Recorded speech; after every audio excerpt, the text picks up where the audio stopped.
Hi guys, ഐഫോണിൽ link store ചെയ്യാൻ പറ്റുന്ന ഒരു ആപ്പാണ് നമ്മൾ ഇൻട്രൊഡ്യൂസ് ചെയ്യുന്നത്. ഓക്കെ, വീഡിയോസ് MP3s ഒക്കെ സ്റ്റോർ ചെയ്യുന്ന ആപ്സുകൾ നമ്മൾ പലതും ചെയ്തിട്ടുണ്ട്. ഇത് ലിങ്കുകൾ നമ്മളിപ്പോൾ ഒരു വെബ്സൈറ്റിന്റെ ലിങ്ക് ഉണ്ടെന്ന് വിചാരിക്കുക. ആ ലിങ്ക് അല്ലെങ്കിൽ ഒരു പ്രൊഡക്റ്റിന്റെ ലിങ്ക്, ഇപ്പോൾ ഫ്ലിപ്കാർട്ടോ ആമസോൺ ന്യൂൺ ഏതായിക്കോട്ടെ, നമ്മളൊരു പ്രൊഡക്റ്റ് കണ്ടു, ആ ലിങ്ക് നമുക്ക് ഷെയർ ചെയ്ത് വെക്കണമെന്നുണ്ടെങ്കിൽ നമ്മൾ സാധാരണ ആർക്കെങ്കിലും നമ്മൾ ഫ്രണ്ട്സിന് വാട്സപ്പ് ചെയ്തുള്ളൂ, എന്നിട്ട് പിന്നെ ആവശ്യമുള്ളപ്പോൾ എടുക്കും. അങ്ങനെയൊക്കെയാണ് ചിലർ ചെയ്യാറ്.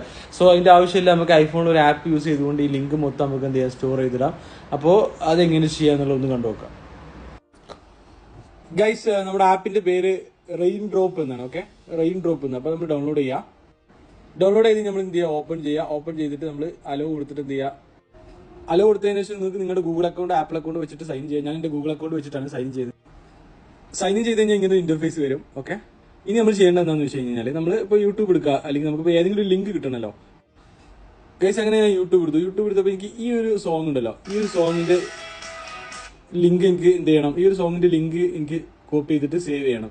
അപ്പൊ അതിന് ആ കോപ്പി ലിങ്ക് കൊടുത്തിട്ട് എന്ത് ചെയ്താൽ മതി, നമ്മുടെ ആപ്പിലേക്ക് വന്നു കഴിഞ്ഞ് കഴിഞ്ഞാൽ റെയിൻ ഡ്രോപ്പ് എടുക്കുക. എന്നിട്ട് ഇവിടെ ഈ പ്ലസ് ബട്ടണിൽ ക്ലിക്ക് ചെയ്തിട്ട് ലിങ്ക് എന്നുള്ളടത്ത് ഷെയർ കൊടുക്കുക. എന്നിട്ട് നമ്മൾ ആ ലിങ്ക് ഇവിടെ പേസ്റ്റ് ചെയ്യുക. പേസ്റ്റ് ചെയ്തിട്ട് സേവ് കൊടുക്കുക. സേവ് കൊടുക്കുന്ന സമയത്ത് ആ ലിങ്ക് ഇവിടെ ആഡ് ആയി, കണ്ടാ, ഇവിടെ സ്റ്റോർ ആയി.